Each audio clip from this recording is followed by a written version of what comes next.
আর এবার এক ঘরে হুঁশিয়ারি তৃণমূল সাংসদের, দলের বিশ্বাসঘাতকদের এক ঘরে করার নিদান অরূপ চক্রবর্তী। 26-এর ভোটের আগে কর্মীদের নিদান অরূপের বাঁকুড়ার বিকনা হাই স্কুল মাঠে সেই সভায়, আর সেখান থেকেই হুঁশিয়ারি দেওয়া হয়েছে।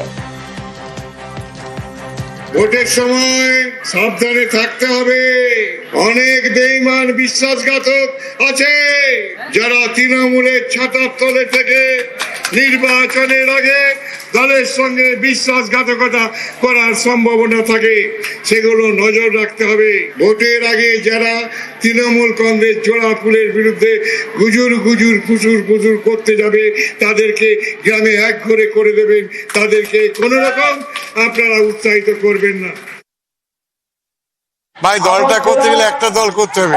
আমি তৃণমূল করবো আর ভোটের সময় টিকিট পাবো না, গুজু ফুসকুর চলে যাও, বেইমানি করার সাহস পাবো না। এগুলো না বললে তারা কি এখনো দলের মধ্যেই আছে? থাকতে পারে, বলা যায় কি, কিন্তু তাদের বিরুদ্ধে ব্যবস্থা নিচ্ছেন না কেন?